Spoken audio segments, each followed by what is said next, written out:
ഓം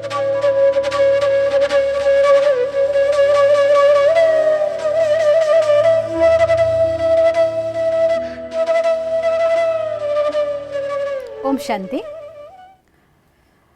ഇന്ന് ഒരു വണ്ടർഫുൾ ആയിരിക്കുന്ന സ്റ്റോറിയിലൂടെയാണ് നമ്മൾ ആരംഭിക്കുന്നത്.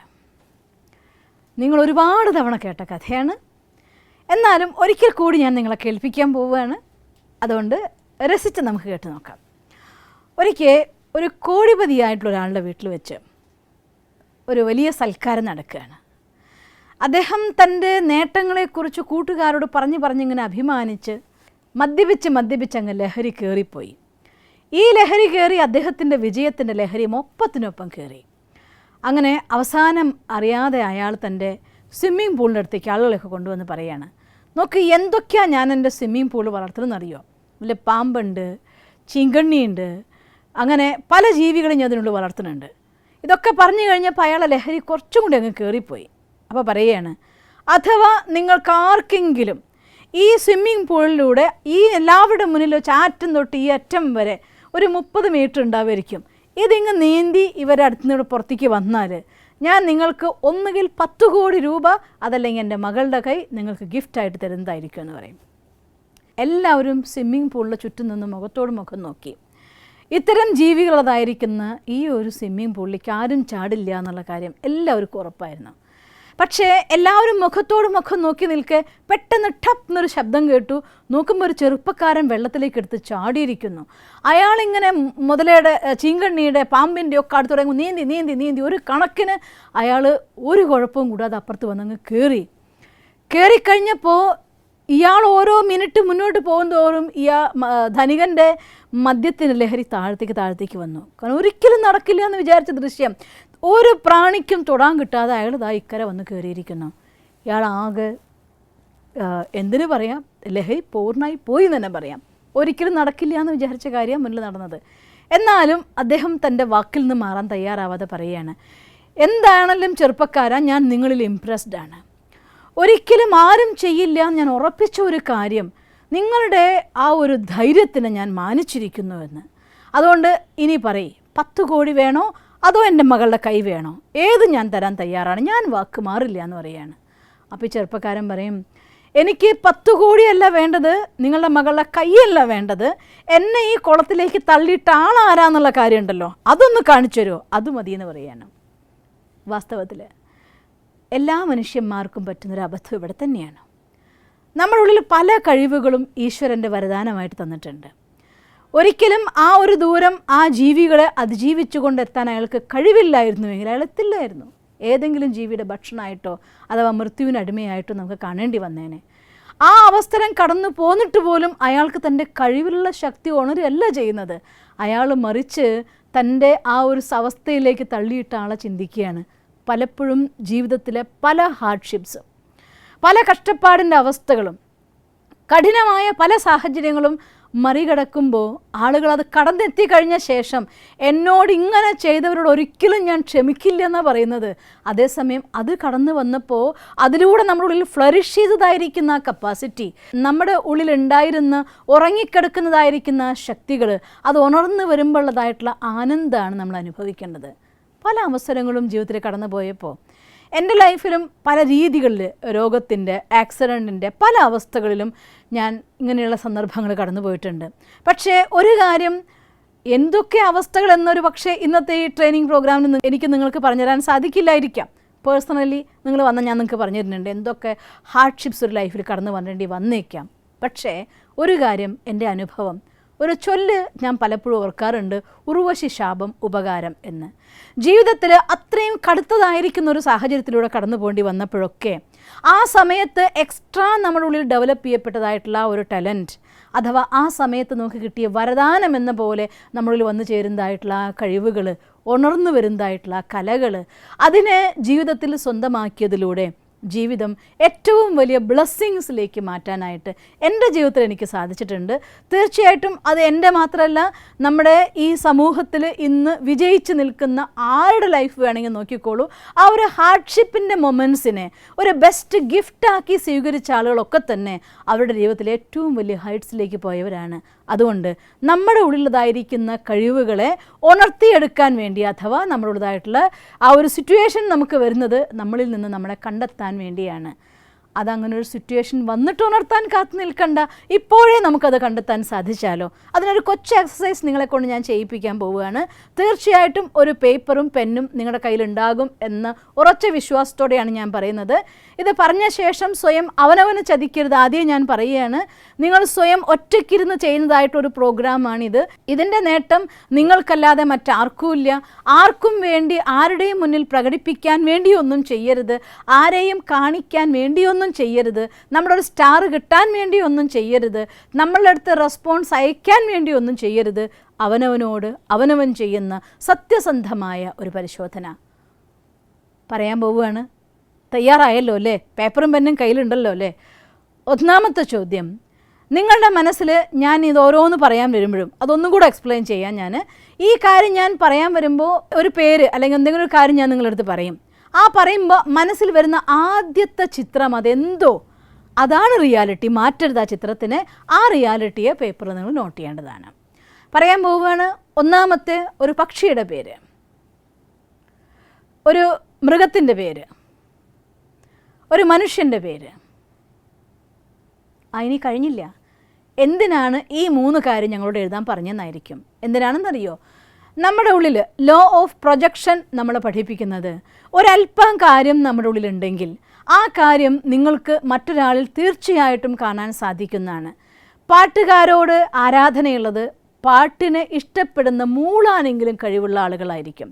ഒരു പക്ഷെ നന്നായി പാടാൻ കഴിവില്ലായിരിക്കാം, മൂളാൻ കഴിവുള്ള ആളുകൾക്ക് പാട്ടുകാരോട് ആരാധനയായിരിക്കും. കുറച്ചെങ്കിലും 2 സ്റ്റെപ്പ് വെക്കാൻ അറിയുന്നവർക്ക് നൃത്തം ചെയ്യുന്നവരോട് ആരാധനയായിരിക്കും.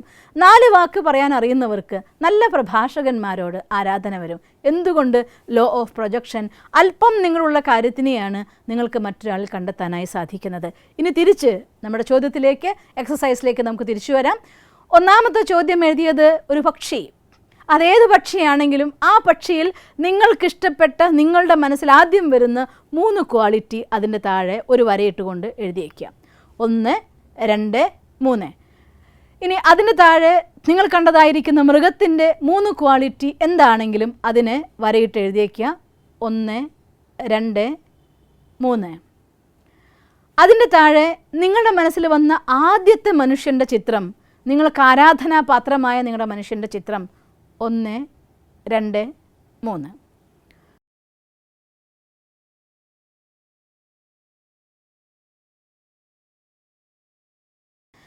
ഈ 3 ചിത്രങ്ങളിലും ഈ 3 ഗുണങ്ങളും ഒരിക്കൽ കൂടെ വായിച്ചു നോക്കിയേ. ഒരു പക്ഷേ പക്ഷിയുടെ ഗുണമാണ്, അതെൻ്റെ ഉള്ളിൽ ഇല്ലെന്ന് നോക്കിയേ. ഒരു ഉദാഹരണം ഞാൻ പറഞ്ഞു തരാം. തത്തമ്മ.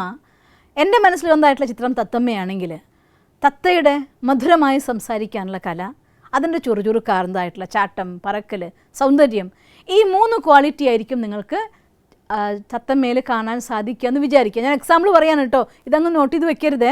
ഇത് തന്നെ ആയിക്കോളുന്നില്ല നിങ്ങളുടെ കല. നിങ്ങളുടെ ഉള്ളിലുള്ളതായിട്ടുള്ള കല എന്തോ അതാണ് എഴുതേണ്ടത്. എന്നുവെച്ചാൽ അർത്ഥം ഒന്ന് സൗന്ദര്യം, മറ്റൊന്ന് ചുറുചുറുക്ക്, മറ്റൊന്ന് സംസാരിക്കാനുള്ള കല. ഇത് തത്തമ്മയ്ക്ക് മാത്രമുള്ള കലയല്ല, ഇത് മനുഷ്യന്മാർക്കും ഉള്ള കലയാണ്, പല പക്ഷികൾക്കും ഉള്ളതായിട്ടുള്ള കലയാണ്. അപ്പം അതുകൊണ്ട് ഒരു മനുഷ്യന് അല്പം സംസാരിക്കാനുള്ള കലയുള്ള ഒരാളാണെങ്കിൽ അയാളുടെ മനസ്സിൽ ഒരു പക്ഷി എന്ന് പറയുമ്പോൾ ആദ്യം തത്തമ്മ വന്നേക്കാം. കാരണം അതിൻ്റെ ചുറുചുറുക്കുള്ള സംസാരം, അതിൻ്റെ ആ ഒരു മനോഭാവം, അതിൻ്റെ ഒരു പെരുമാറ്റം, ഇതൊക്കെയാണ് നമ്മൾ ആകർഷിക്കുന്നതെങ്കിൽ തീർച്ചയായിട്ടും നമ്മളിൽ ആ കല ഉള്ളത് കൊണ്ട് നമ്മളത് കണ്ടെത്തുകയാണ് ചെയ്യുന്നത്. ഒരു മൃഗം, ഫോർ എക്സാമ്പിൾ നായയാന്ന് വിചാരിക്കുക, അല്ലെങ്കിൽ സിംഹമെന്ന് വിചാരിക്കുക. സിംഹമാണെങ്കിൽ അതിൻ്റെ ആ ഒരു ഗാംഭീര്യത, അതിൻ്റെ തലയെടുപ്പ്, അതിൻ്റെ കാര്യങ്ങളോടുള്ള ധൈര്യം, ഇതായിരിക്കാം നിങ്ങളുള്ളിൽ നിങ്ങൾ കണ്ടെത്തിയ 3 ഗുണങ്ങൾ. ഇങ്ങനെ ഈ 3 വ്യക്തിയിലും, അത് മൃഗം, പക്ഷി, മനുഷ്യൻ, നമ്മൾ ആരാധിക്കുന്നതായിരിക്കുന്ന വ്യക്തിത്വം, ഈ 3-ൽ നിന്നും നിങ്ങൾ കണ്ടെത്തിയതായിട്ടുള്ള 3 ഗുണങ്ങളെടുത്ത് അതിൽ കോമൺ ഫാക്ടർ നിങ്ങൾ നോക്കിയാൽ ഒരു കാര്യം എനിക്ക് ഉറപ്പാണ്, ഇപ്പോൾ നിങ്ങൾ എഴുതിയതായിട്ടുള്ള 3 ക്വാളിറ്റീസിൽ ഏതെങ്കിലും ഒന്നെങ്കിലും ഒരു കോമൺ ഫാക്ടറായിട്ട് വന്നിട്ടുണ്ടാവും. ചിലപ്പോൾ 2 റിപ്പീറ്റ് ചെയ്യുന്നുണ്ടാവും, ചിലപ്പോൾ 3 സെയിം ആയിരിക്കാം, ചിലപ്പോൾ ഒരെണ്ണെങ്കിലും കോമൺ ആയിട്ടില്ലാത്തൊരു ഘടകം ഉണ്ടാവില്ല. ഞാനിത് പല സ്ഥലങ്ങളിലും ഈ ഒരു ഗെയിം ചെയ്യിച്ചു നോക്കിയിട്ടുണ്ട്. ഇന്ന് വരെയുള്ള എൻ്റെ അനുഭവത്തിൽ ഒരു വാല്യൂ എങ്കിലും റിപ്പീറ്റ് ചെയ്യാത്ത ആളുകളെ ഞാൻ കണ്ടിട്ടില്ല എന്നുള്ളതാണ്. അപ്പോൾ അതുകൊണ്ട് ആത്മാർത്ഥമായി ചെയ്തു നോക്കൂ. തീർച്ചയായിട്ടും നിങ്ങൾക്ക് നിങ്ങളുടെ ഉള്ളിലുള്ളതായിരിക്കുന്ന ഇനി ആ ഒരു വാല്യൂ എന്തിനാ കണ്ടെത്തിയെന്നല്ലേ, യെസ്, ഇതാണ് നിങ്ങളുടെ റിയൽ അസറ്റ്. ഇതാണ് നിങ്ങൾ ഈ ഒരു വാല്യൂവിനെ ബേസ് ചെയ്തുകൊണ്ട്, അഥവാ ധൈര്യമാണെങ്കിൽ ധൈര്യം, അതല്ല നിങ്ങളുടെ സംസാര ശൈലിയാണെങ്കിൽ അത്, അതല്ലെങ്കിൽ വിശ്വാസമാണെങ്കിൽ അത്, എനിവേ ഏത് വാല്യൂ ആണോ കോമൺ ഫാക്ടറായിട്ട് നിങ്ങൾ കണ്ടെത്തുന്നത്, ആ കോമൺ ഫാക്ടർ അത് നിങ്ങളുടെ സ്വന്തമാണ്. അതിനെ ബേസ് ചെയ്തുകൊണ്ട് ആ വാല്യൂവിനെ അഥവാ ആ സ്പെഷ്യാലിറ്റീനെ ഡെവലപ്പ് ചെയ്യുന്ന രീതിയിൽ നിങ്ങൾ ഏതൊരു ഫീൽഡ് നിങ്ങൾക്ക് വേണ്ടി തിരഞ്ഞെടുത്താലും അത് നിങ്ങൾക്ക് സ്യൂട്ടായിട്ടുള്ള ഫീൽഡാണ്. സ്റ്റെപ്പ് ബൈ സ്റ്റെപ്പായി മുന്നേറിക്കൊണ്ട് അതിൻ്റെ ഹൈറ്റ്സിലെത്താൻ നിങ്ങൾക്ക് സാധിക്കുക തന്നെ ചെയ്യും. ഇത് ഒറ്റ ട്രിപ്പിൽ നിങ്ങൾക്ക് സാധിച്ചില്ല എങ്കിൽ 3 or 4 തവണ അവരുടെ വാല്യൂസിനെ അനലൈസ് ചെയ്യൂ, നമ്മളിവിടെ കണ്ടെത്തൂ. എന്നിട്ട് നിങ്ങളുടെ റിയൽ അസറ്റ്, ഇതാണ് നമ്മുടെ സ്ട്രെങ്ത്ത്, ഇതാണ് നമ്മുടെ അസറ്റ്, അഥവാ ഇതാണ് നിങ്ങൾക്കായി ഭഗവാൻ തന്നതായിരിക്കുന്ന വരദാനം. നിങ്ങളുടെ സ്വന്തം ടാലൻറ്റ് ഡെവലപ്പ് ചെയ്യേണ്ടത് ഈ വാല്യൂവിനെ ബേസ് ചെയ്തുകൊണ്ടാണ്. എല്ലാ ജീവിതത്തിലെ നേട്ടങ്ങൾക്കും പിന്നിലുള്ളതായിരിക്കുന്ന ഡ്രൈവിംഗ് ഫോഴ്സ് നോക്കിയാൽ അത് തീർച്ചയായിട്ടും ഒരു മൂല്യമായിരിക്കും. ഗാന്ധിജിയെ അഹിംസയും സത്യവും സഹായിച്ച പോലെ, ബുദ്ധനെ അഹിംസ സഹായിച്ച പോലെ, ക്രൈസ്റ്റിനെ സ്നേഹം സഹായിച്ച പോലെ, ഗാന്ധിജിയെ സത്യം സഹായിച്ച പോലെ നമ്മുടെ ഓരോരുത്തർക്കും ഓരോ വാല്യൂ തീർച്ചയായിട്ടും ഉണ്ടായിരിക്കും. അതുകൊണ്ട് ആ വാല്യൂ കണ്ടെത്താനുള്ള ഒരു ചെറിയ ഗെയിമാണ് നമ്മളിപ്പോൾ ചെയ്തത്. അതുകൊണ്ട് ഈ ഗെയിമിൻ്റെ ആധാരത്തിൽ നിങ്ങൾക്ക് കിട്ടിയതായിട്ടുള്ള വാല്യൂവിനെ ബേസ് ചെയ്തുകൊണ്ട് ആ വാല്യൂവിൻ്റെ ആധാരത്തിൽ നിങ്ങൾക്ക് എന്ത് സ്പെഷ്യാലിറ്റി നിങ്ങൾ ഡെവലപ്പ് ചെയ്യാമോ, ഏത് ഫീൽഡ് നിങ്ങൾക്ക് സെലക്ട് ചെയ്യാമോ അത് തീർച്ചയായിട്ടും സെലക്ട് ചെയ്യാം. അത് നിങ്ങൾക്കുള്ളതാണ്. അതിൽ നിങ്ങൾ സക്സസ് ആവും എന്നുള്ള കാര്യത്തിൽ യാതൊരു സംശയവുമില്ല. അതുകൊണ്ട് നമ്മൾ അറിയുക എന്നതാണ് ആദ്യത്തെ ആവശ്യം. രണ്ടാമത്തെ, എൻ്റെ ഉള്ളിലുള്ളതായിരിക്കുന്ന ആ ഒരു ടാലൻറ്റ് എന്താണ്, ആ ഒരു സ്പെഷ്യാലിറ്റി എന്താണ്, എൻ്റെ വരദാനം എന്തെന്ന് മനസ്സിലാക്കിയാൽ മാത്രം പോരാ, അതിന് നമുക്ക് പൂർണ്ണമായിരിക്കുന്ന വിശ്വാസം അതുകൂടി അത്യാവശ്യമാണ്. അത് പറഞ്ഞപ്പോൾ ഞാനൊരു കൊച്ചു അനുഭവം ഓർത്ത് പോവുകയാണ്. ഒരു ചെറുപ്പക്കാരൻ ഒരു വഴിയിലൂടെ അങ്ങ് നടന്നു പോകുന്ന സമയത്ത് അയാൾ കാണുന്നു വഴിയോരത്ത് 2-3 ആളുകൾ നിന്നുകൊണ്ട് ഒരു ബിൽഡിംഗ് എന്തോ കെട്ടി ഉയർത്തുന്നുണ്ട്. അയാളുടെ മനസ്സിലൊരു ക്യൂരിയോസിറ്റി, എന്താണ് അവർ ചെയ്യുന്നത് അറിയാൻ വേണ്ടി. നല്ല പൊള്ളുന്ന വെയിലാണ്. സൂര്യൻ, നമ്മൾ പറയില്ലേ മീനമാസത്തിലെ സൂര്യൻ എന്ന പോലെ സൂര്യൻ കത്തിജ്വലിച്ച് നിൽക്കുകയാണ്. ആ സൂര്യൻ്റെ താഴെയുള്ള ചൂടിൽ നിന്ന് പണിയാണ്. ഒന്നാമത്തെ ആളെടുത്തിട്ട് അയാൾ ചോദിക്കുകയാണ്, ഈ മീനമാസത്തിലെ ചൂടിൽ എന്തൊരു ചൂടാ, എന്തിനാ ഇങ്ങനെ കഷ്ടപ്പെടുന്നേ, കുറച്ച് വിശ്രമിച്ചൂടെ? എന്ത് ചെയ്യാനാ മോനെ, ആകെ അറിയുന്നൊരു പണി ഇതാണ്. കഞ്ഞി കൊടുക്കണ്ടേ, എൻ്റെ വീട്ടുകാരെ നോക്കാണ്ടിരിക്കാൻ പറ്റുമോ എനിക്ക്? ദിവസം 400 രൂപ കിട്ടുന്ന പണിയാ. എന്തു തന്നെയാണെങ്കിലും ഇതുകൊണ്ട് എൻ്റെ കുടുംബം സ്വസ്ഥമായിട്ട് പോകുന്നുണ്ട്. വിശ്രമിക്കൊന്നും വേണ്ട മോനെ, ഇങ്ങനെ അങ്ങ് പോയി കിട്ടിയാൽ മതി. ഞാനിത് കഷ്ടപ്പെടുകയെന്നോ, എന്തൊരു സന്തോഷമാണെന്നറിയോ. ഈ ഓരോ കട്ട കെട്ടുമ്പോഴും ഞാൻ കാണുന്നത് ഇവിടെ വന്ന് പ്രാർത്ഥിക്കുന്ന ആൾക്കാരെ മനസ്സിൻ്റെ ആ ഒരു സുഖം, ആ ഒരു സന്തോഷം. എന്താ നല്ല കാര്യം നടക്കുന്നത്. അങ്ങനെ 3 ആളും 3 ഉത്തരങ്ങൾ പറഞ്ഞു. പക്ഷേ ഇവിടെ തന്നെയാണ് നമ്മുടെ കാഴ്ചപ്പാടിൽ നമ്മൾ മാറ്റം വരുത്തേണ്ടത്. നമുക്ക് ഈശ്വരൻ്റെ അനുഗ്രഹമായി കിട്ടിയ കല അഥവാ വരദാനം അഥവാ സ്പെഷ്യാലിറ്റി, ആ സ്പെഷ്യാലിറ്റീനെ ഹാപ്പിലി ഒക്യുപ്പൈ ചെയ്യത്തക്ക രീതിയിൽ ഏതൊരു ഫീൽഡിൽ പോകുമ്പോഴും സന്തോഷത്തോടു കൂടി എന്നെക്കൊണ്ട് ഇത് സാധിക്കുമെന്നും, 3ാമത്തെ ആളുടെ കാഴ്ചപ്പാട് പോലെ ഞാൻ ചെയ്യുന്ന കർമ്മത്തിൻ്റെ ഫൈനലായിരിക്കുന്ന ഏത് ഹൈറ്റ്സിൽ വരെ ഞാൻ എത്തും. ഇന്ന് രാത്രി ഉറക്കമൊഴിയാതെ ഞാൻ പഠിക്കുന്നെങ്കിൽ നാളെ ഞാൻ ആ ഇരിക്കാൻ പോകുന്ന ചെയറിൻ്റെ സുഖം ഇപ്പം എനിക്ക് അനുഭവിക്കാൻ കഴിയുമെങ്കിൽ ഈ ഹാർഡ്ഷിപ്പ് ഒരു ഹാർഡ്ഷിപ്പാവില്ല നമുക്ക്. ഇത് എന്തൊരു സുഖമാണ് എന്ന് നമുക്ക് തോന്നിപ്പോകും. എത്ര തന്നെ കാല് കുഴഞ്ഞ് ഡാൻസ് കളിച്ച് പ്രാക്ടീസ് ചെയ്യുമ്പോഴും വാങ്ങാൻ പോകുന്ന കപ്പിൻ്റെ ഓർമ്മ നമ്മുടെ മുന്നിൽ വരികയാണെന്നുണ്ടെങ്കിൽ ആ പ്രാക്ടീസ് നമുക്ക് തരുന്ന ആനന്ദം അത് പരിധിയില്ലാത്തതാണ്. അതുകൊണ്ട് സ്വന്തം കർമ്മത്തെ സ്പെഷ്യാലിറ്റീനെ മനസ്സിലാക്കുകയും നമ്മുടെ ഉള്ളിൽ എനിക്കത് ചെയ്യാൻ പറ്റുമെന്നതായിരിക്കുന്ന വിശ്വാസവും നിരന്തരമായ പരിശ്രമവും ഇത് തന്നെയാണ് നമ്മുടെ കോൺഫിഡൻസിനെ വർദ്ധിപ്പിക്കുന്നത്. പെർഫെക്റ്റ് ആയിരിക്കുന്ന പഠിച്ച ഒരു വിദ്യാർത്ഥി പരീക്ഷ എഴുതാൻ പോകുമ്പോൾ ആ പരീക്ഷാ ഹാളിൽ കടക്കുമ്പോൾ നമ്മൾ അനുഭവിക്കുന്ന ഒരു ആനന്ദം വേറെയാണ്. അതേസമയം പഠിക്കാത്തൊരു കുട്ടി പരീക്ഷാ ഹാളിലേക്ക് പോകുമ്പോൾ ആ കുട്ടി അനുഭവിക്കുന്ന ടെൻഷൻ്റെ അളവും ഒന്ന് വേറെ തന്നെയാണ്.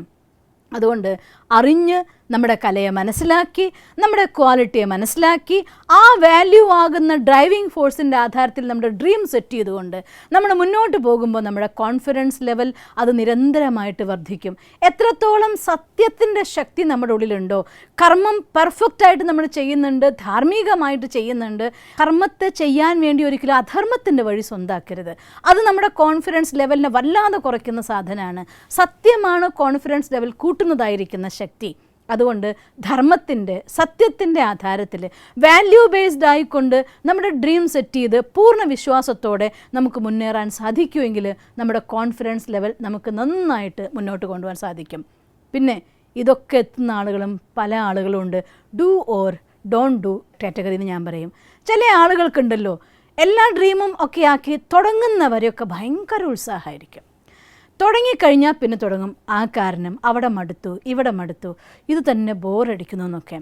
ശരിക്ക് തൻ്റെ കർമ്മത്തിൻ്റെ ലക്ഷ്യത്തെ മുന്നിൽ കാണാത്ത ആളുകൾക്കാണ് ഇത്തരത്തിലായിട്ടൊരു എഫക്റ്റ് ഉണ്ടാവുന്നത്. അതുകൊണ്ട് നമ്മൾ എല്ലാ ദിവസവും ചെയ്യേണ്ട ഒരു കോൺഫിഡൻസ് ലെവൽ വർദ്ധിപ്പിക്കാനും നമ്മുടെ ലക്ഷ്യത്തിലേക്ക് നമ്മൾ ഡ്രൈവ് ചെയ്ത് കൊണ്ടുപോയിക്കൊണ്ടിരിക്കാനും നമ്മളിതിൻ്റെ എൻഡിൽ നമ്മൾ കാണുന്നുണ്ട് നമ്മുടെ ഡ്രീം അത് വിഷ്വലൈസ് ചെയ്യേണ്ടതും അതിനെ ചാർജ് ചെയ്യേണ്ടതും എക്സ്പീരിയൻസ് ചെയ്യേണ്ടതും വളരെ അത്യാവശ്യമാണ്.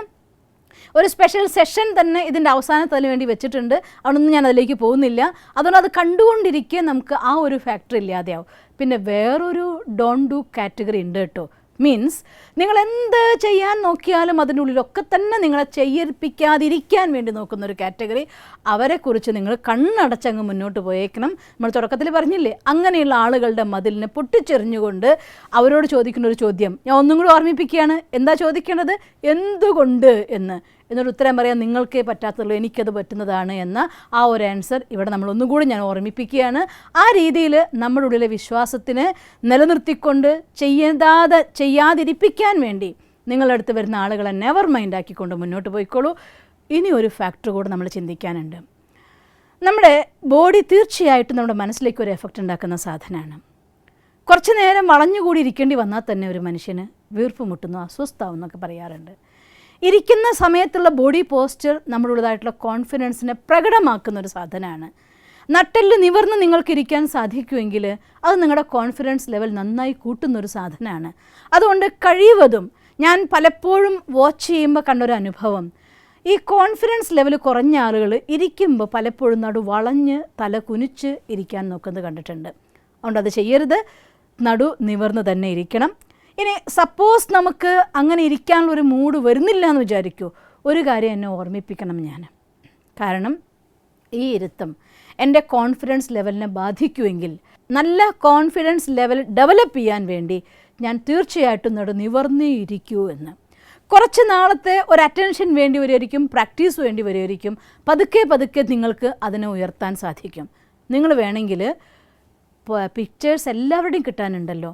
സക്സസ്ഫുള്ളായിരിക്കുന്ന ഓൾമോസ്റ്റ് ഓൾ ആളുകളും അവരിയ്ക്കുന്ന സമയത്ത് നട്ടിൽ നിവർന്നിരിക്കുന്നത് നമുക്ക് കാണാൻ സാധിക്കുക.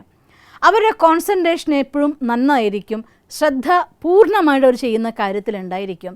നിൽക്കുകയാണെങ്കിൽ പോലും ചാരി വളഞ്ഞ് ഒടിഞ്ഞല്ല, രണ്ട് കാലിൽ നമ്മുടെ പാദങ്ങളും ഷോൾഡറും ഒരൊറ്റ സ്ട്രെയിറ്റ് ലൈനിൽ വരുന്നതാണ് ഏറ്റവും കോൺഫിഡൻസ് ആയിട്ടുള്ള ആ ഒരു സ്റ്റഡി സ്റ്റാൻഡിങ് എന്ന് പറയുന്നത് തന്നെ. അതുകൊണ്ട് നമ്മളത് നോക്കണം. പിന്നെ രണ്ടാമത്തെ കാര്യം, ഒരു സദസ്സിൽ പോയിട്ടിരിക്കേണ്ടി വരുമ്പോൾ നിങ്ങൾ വാച്ച് ചെയ്തിട്ടുണ്ടായിരിക്കും, ഒരു സദസ്സിൽ കോൺഫിഡൻസ് ആയിട്ടുള്ള ആളുകളൊക്കെ മുന്നിലിരിക്കും. അവരുടെ കോൺഫിഡൻസ് കുറവാണെങ്കിൽ സ്വാഭാവികമായിട്ടും ആ സദസ്സിൻ്റെ ബാക്കിലിരിക്കാനാണ് നോക്കുക. ഇപ്പോൾ നമ്മുടെ കോൺഫിഡൻസ് ലെവൽ കുറവാണ്, നിങ്ങൾക്ക് ബാക്കിലിരിക്കാനാണ് ഇപ്പോഴുള്ള പ്രവണത എങ്കിൽ കരുതിക്കൂട്ടി അതിനെ കട്ട് ചെയ്തുകൊണ്ട് മുന്നിലിരിക്കാനുള്ള പ്രവണത കാണിക്കുക. പതുക്കെ പതുക്കെ നിങ്ങൾക്ക് നിങ്ങളുള്ള പ്രവണതയെ മാറ്റിയെടുക്കാൻ സാധിക്കും. മീൻസ് ആ ഒരു പ്രവണത മാറ്റുമ്പോൾ ബോഡി എഫക്ട്സ് ദ മൈൻഡും ഉണ്ട്, മൈൻഡ് എഫക്ട്സ് ദ ബോഡിയും ഉണ്ട്.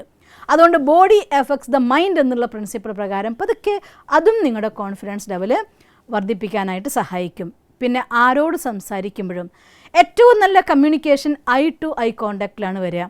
സംസാരിക്കുന്ന ആളുടെ അടുത്ത് കണ്ണിൽ നോക്കി സംസാരിക്കാൻ അഥവാ മുഖത്ത് നോക്കി സംസാരിക്കാൻ നമ്മൾ ശ്രദ്ധിക്കണം. അങ്ങോട്ടും ഇങ്ങോട്ടും നോക്കി അശ്രദ്ധമായി സംസാരിക്കുന്ന സ്വഭാവം നിങ്ങൾക്കുണ്ടെങ്കിൽ ഉറപ്പാണ് നിങ്ങളുടെ മനസ്സ് ഒരാളോട് സംസാരിക്കുമ്പോഴും മറ്റു പല ഭാഗത്തേക്കും പോകുന്നുണ്ട്. അതുകൊണ്ട് തന്നെ കമ്മ്യൂണിക്കേഷൻ പെർഫെക്റ്റ് ആയിരിക്കില്ല, നമ്മുടെ എനർജി ട്രാൻസാക്ഷൻസ് ഉണ്ടാവില്ല, ഒരു കാര്യത്തിലൂടെ നിങ്ങൾക്ക് ലക്ഷ്യത്തിലേക്ക് യാത്ര ചെയ്യാൻ സാധ്യമല്ല. അതുകൊണ്ട് സംസാരിക്കുന്ന സമയത്ത് മുഖത്ത് നോക്കി സംസാരിക്കുക. ഷെയ്ക്ക് ഹാൻഡ് കൊടുക്കുന്ന സമയത്ത് പെർഫെക്റ്റ് ആയിട്ടുള്ള രീതിയിൽ, ഒരു ജെല്ലി ഫിഷിൻ്റെ ഹാൻഡ് ആവരുത്, ഒരാൾ പിടിക്കുമ്പോൾ അങ്ങനെ വഴുതി പോകുന്ന കൈയൊന്നും ആവരുത്. കറക്റ്റായിട്ട് നമ്മൾ ഷെയ്ക്ക് ഹാൻഡ് കൊടുക്കുന്ന രീതികൾ. അതുപോലെ നമ്മളൊരാൾ സംസാരിക്കുകയാണെങ്കിൽ കൈ കെട്ടിന്ന് സംസാരിക്കരുത്. ഇങ്ങനെ നിങ്ങൾ നിൽക്കുമ്പോഴേ മറ്റാൾക്ക് മനസ്സിലാവും ഇവർ ഞാൻ പറയുന്നതൊന്നും സ്വീകരിക്കാൻ തയ്യാറല്ല എന്ന്. അതുകൊണ്ട് കൈ കെട്ടി നിന്നുള്ള ആശയവിനിമയം പാടില്ല. കൈകൾ നമുക്ക് ഫ്രീ ആയിട്ട് ഉപയോഗിക്കാനുള്ളതാണ്. കൈയുടെ മേലെ ഇങ്ങനെ തിരുമ്മിക്കൊണ്ടിരിക്കരുത്. ഇത് കണ്ടാലേ മനസ്സിലാവും. ഞാൻ കണ്ട് പല ട്രെയിനേഴ്സും ക്ലാസ് എടുക്കുമ്പോൾ ഇതിങ്ങനെ നിരന്തരമായിട്ട് ചെയ്തുകൊണ്ടിരിക്കണം. എന്ത് കാരണം കൊണ്ട് ചെയ്തതെന്നൊന്നും അറിയില്ല. പക്ഷേ ഒരു കാര്യം ഞാൻ പഠിച്ചെടുത്തോളം, ഞാൻ വാച്ച് ചെയ്തപ്പോൾ ഞാൻ മനസ്സിലാക്കിയ ഒരു കാര്യമുണ്ട്. ഒരാൾ നമ്മളോട് സംസാരിക്കുമ്പോൾ കൈ ഇങ്ങനെ ആക്കിക്കൊണ്ടിരിക്കുന്നുണ്ടെങ്കിൽ, ചിലരിങ്ങനെ ആക്കിക്കൊണ്ടിരിക്കുന്നുണ്ടാവും, ചിലരിങ്ങനെ ആക്കിക്കൊണ്ടിരിക്കുന്നുണ്ടാവും. ഇതിങ്ങനെയുള്ള ആളുകളുടെ അടുത്ത സ്റ്റെപ്പ് നോക്കിക്കഴിഞ്ഞാൽ അവർക്ക് നമ്മളോട് എന്തോ ഒരു ആശയം പറയാൻ വേണ്ടി, ആവശ്യത്തിന് വേണ്ടി വന്നിരിക്കുകയാണെന്ന് ഉറപ്പാണ്. ചില ആളുകൾക്ക് അതിനുള്ള കോൺഫിഡൻസ് ഉണ്ടാവില്ല. അവരിങ്ങനെ ഷർട്ടിൻ്റെ ഹുക്ക് ഇങ്ങനെ തിരിക്കുന്നതായിട്ട് കാണാം, അല്ലെങ്കിൽ സാരി പിടിച്ചതായി ഇങ്ങനെ കാണിക്കുന്നത് കാണാം. ഇതൊക്കെ നെഗറ്റീവ് സൈൻസാണ്. പർപ്പസ്ഫുള്ളി നമ്മുടെ ലൈഫിൽ നിന്ന് ഒഴിവാക്കിയിരിക്കണം. മുടി പിടിച്ചിങ്ങനെ തിരിക്കുക, അല്ലെങ്കിൽ മുടി ഇങ്ങനെ കാണിച്ചുകൊണ്ടിരിക്കുക. ചില കുട്ടികളുടെയൊക്കെ വിചാരം ഇടയ്ക്കിടയ്ക്ക് കൈ ഇങ്ങനെ തട്ടുന്നത് സ്റ്റൈലാണെന്നാണ്. പക്ഷേ അല്ല, നിങ്ങളുടെ ഉള്ളിലെ കോൺഫിഡൻസ് ലെവലിൻ്റെ കുറവാണ് ഇതൊക്കെ കാണിക്കുന്നത്. നേരെ നിന്ന് തുറന്ന കൈ കൊണ്ട് സംസാരിക്കുക എന്നുള്ളത് ഒരു ബെസ്റ്റ് കമ്മ്യൂണിക്കേഷൻ അഥവാ കോൺഫിഡൻറ്റ് കമ്മ്യൂണിക്കേഷൻ്റെ ഒരു പ്രതീകമാണ്. അതുകൊണ്ട് നിങ്ങൾ ഒരാളുടെ മുന്നിൽ പോകുന്ന സമയത്ത് നിങ്ങൾ എന്താണ് എന്ന് കാണുന്ന ആദ്യത്തെ 5 സെക്കൻഡിൽ അയാൾ വാച്ച് ചെയ്യും. അതിൻ്റെ ഘടകങ്ങൾ നമ്മുടെ കണ്ണ്, നമ്മുടെ കൈ, നമ്മുടെ ഷോൾഡർ, നമ്മുടെ ബാക്ക് ബോണിൻ്റെ സ്ട്രെയിറ്റ് ആയിട്ടുള്ള സ്റ്റേജ്, ഇതൊക്കെയാണ്. അതുകൊണ്ട് ഈ കാര്യങ്ങളിലൊക്കെ പതുക്കെ ശ്രദ്ധിച്ചുകൊണ്ടിരുന്ന് നമുക്ക് ഡെവലപ്മെൻറ്റ് കൊണ്ടുവരാം. ഇനിയും കുറേ കാര്യങ്ങൾ നമുക്ക് പഠിക്കാനുണ്ട്. തുടർച്ചയായിട്ടുള്ള ലെസൺസ് നമ്മൾ പഠിക്കും. എന്നാലും ഇന്ന് ഈ ലോകത്തിലെ പരമോന്നതമായിരിക്കുന്ന ശക്തിയായിരിക്കുന്ന ഓൾമൈറ്റി അതോറിറ്റി, ദ ഗോഡ്, ഈശ്വരൻ്റെ കുട്ടിയായ ഞാൻ, എൻ്റെ ഉള്ളിൽ ആ ഒരു കോൺഫിഡൻസിന് 100% ഡെവലപ്പ് ചെയ്യാൻ വേണ്ടതായിരിക്കുന്ന അഫർമേഷൻ പ്രാക്ടീസ് ചെയ്തുകൊണ്ട്, മെഡിറ്റേഷൻ ചെയ്തുകൊണ്ട് നമുക്കൊന്ന് അവസാനിപ്പിക്കാം. ഓം ശാന്തി.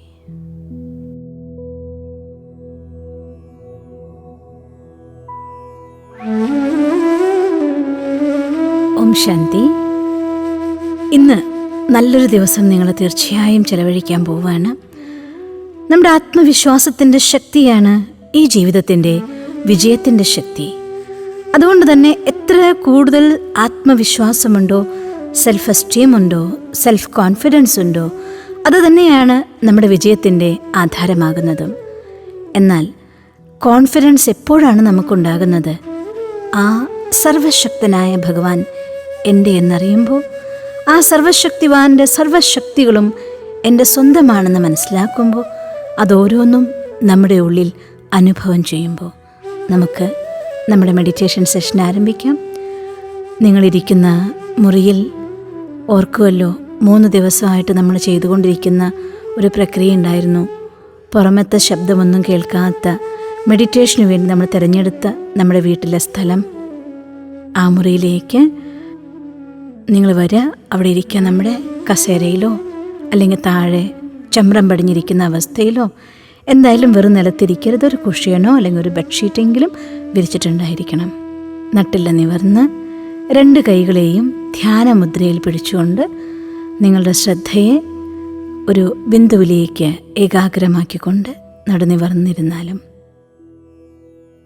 പതിയെ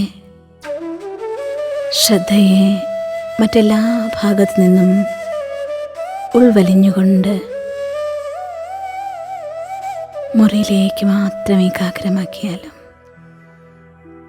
ചില കൊച്ചു ശബ്ദങ്ങൾ കേൾക്കാം. ക്ലോക്കിലെ സൂചിയുടെ ശബ്ദം, അഥവാ മറ്റെന്തെല്ലാമോ ചെറിയ ശബ്ദങ്ങൾ. എന്നാൽ ഇവിടെ ഞാൻ എനിക്കൊപ്പം ഇരിക്കാൻ വേണ്ടിയാണ് ഇരിക്കുന്നത്. അതുകൊണ്ട് ഞാൻ എൻ്റെ ശ്രദ്ധയെ മുറിയിൽ നിന്നും മാറ്റി എൻ്റെ ശ്വാസത്തിലേക്ക് കൊണ്ടുവരികയാണ്. നന്നായി 2-3 തവണ ശ്വാസത്തെ വലിച്ചു വിട്ടാലും പതിയെ 1, 2, 3, 4, 5 ഈ രീതിയിൽ ശ്വാസത്തെ ഉള്ളിലേക്ക് വലിച്ചാലും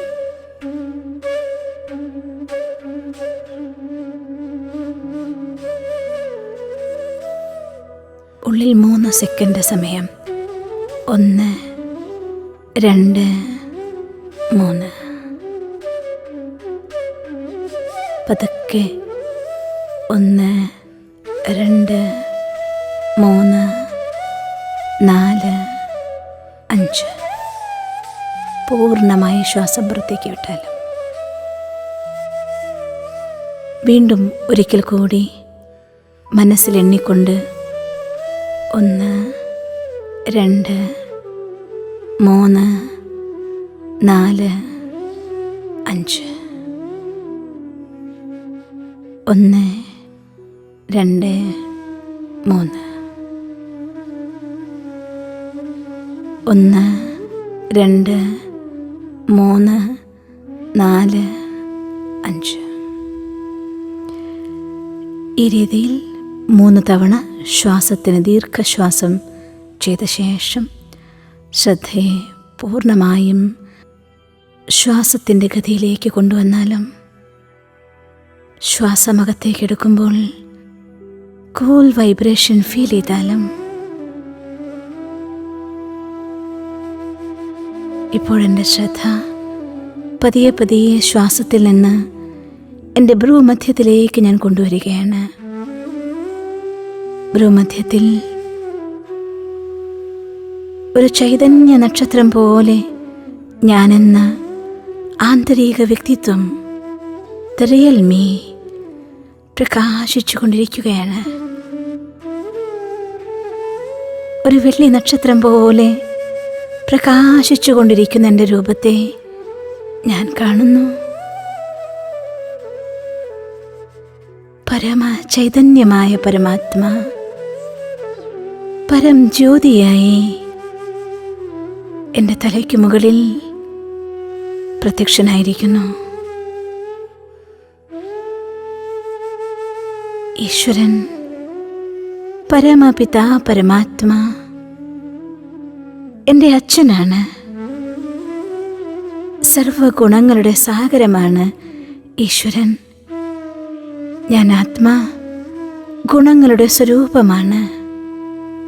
സർവശക്തനായ ഈശ്വരൻ്റെ സന്താനമായ ഞാൻ. മാസ്റ്റർ സർവശക്തിവാനാണ്. എൻ്റെ സങ്കല്പത്തിൻ്റെ ഭാഷയിലൂടെ ആ പരമ ചൈതന്യവുമായി ഞാൻ സംസാരിക്കുകയാണ്. എൻ്റെ സമീപത്ത് വന്നതിനും തൻ്റെ സർവശക്തികളാലും ഗുണങ്ങളാലും എന്നെ അനുഗ്രഹിക്കുന്നതിനും ഹൃദയംഗമമായി ഞാൻ നന്ദി പറയുന്നു. പരം ജ്യോതിയിൽ നിന്നും വെള്ളി വെളിച്ചം പ്രകാശകിരണങ്ങളുടെ പ്രവാഹമായി എന്നിലേക്ക് ഒഴുകിയെത്തുകയാണ്. എൻ്റെ സഹസ്രാര പത്മത്തിലൂടെ അകത്ത് പ്രവേശിച്ച് ആജ്ഞാചക്രത്തിലിരിക്കുന്ന ചൈതന്യ നക്ഷത്രമായി എന്നിൽ നിറഞ്ഞ് എൻ്റെ ശരീരത്തിലെ ഓരോ കണങ്ങളിൽ പോലും വ്യാപിക്കുകയാണ്. ഞാൻ ഈശ്വരൻ്റെ പുത്രൻ. മാസ്റ്റർ സർവശക്തിവാനാണ്. തൻ്റെ സർവഗുണങ്ങളെയും വരദാനമായി ഭഗവാൻ എനിക്ക് തന്നിരിക്കുന്നു. തൻ്റെ സർവശക്തികളെയും ജന്മസിദ്ധ അധികാരമായി എനിക്ക് നൽകിയിരിക്കുന്നു. ഞാൻ മാസ്റ്റർ സർവശക്തിവാനാത്മാ. എൻ്റെ ജീവിതത്തിലെ ഏതൊരു ലക്ഷ്യം നേടുന്നതിനുമുള്ള അതിയായ ഇച്ഛാശക്തി എൻ്റെ ഉള്ളിൽ തീവ്രമായി ജനിക്കുന്നു. ഊർജമായി, ഊർജപ്രവാഹമായി അതിനിൽ നിറയുകയാണ്. എൻ്റെ ജീവിതത്തെ എൻ്റെ ഇച്ഛപ്രകാരമുള്ള ലക്ഷ്യത്തിലേക്ക് ഞാൻ തീർച്ചയായും നയിച്ചിരിക്കും. ഞാൻ മാസ്റ്റർ സർവശക്തിവാനാണ്. ആ പരമ ചൈതന്യത്തിൽ നിന്ന് പ്രവാഹമായി ഒഴുകി വരുന്ന ആ വെള്ളി വെളിച്ചങ്ങളുടെ അനുഗ്രഹധാരയിൽ അനുഭവം ചെയ്തുകൊണ്ട് ആനന്ദിച്ചിരുന്നാലും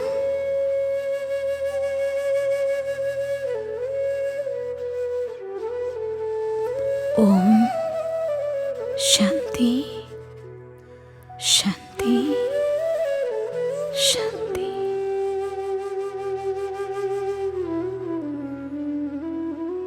തീർച്ചയായും ഇന്നത്തെ ദിവസം ഞാൻ മാസ്റ്റർ സർവശക്തിവാനാണ്. ഈശ്വരൻ എനിക്ക് ജന്മസിദ്ധ അധികാരമായി സർവശക്തികളും തന്നിരിക്കുന്നു. ഈശ്വരനിൽ നിന്ന് വരദാനമായി എല്ലാ ഗുണങ്ങളും എന്നിൽ നിറഞ്ഞിരിക്കുന്നു. ഈ ഒരു അഫർമേഷൻ ഇന്നത്തെ ദിവസം ചുരുങ്ങിയത് 21 തവണയെങ്കിലും നിങ്ങൾ അനുഭവം ചെയ്യണം. ഓം ശാന്തി.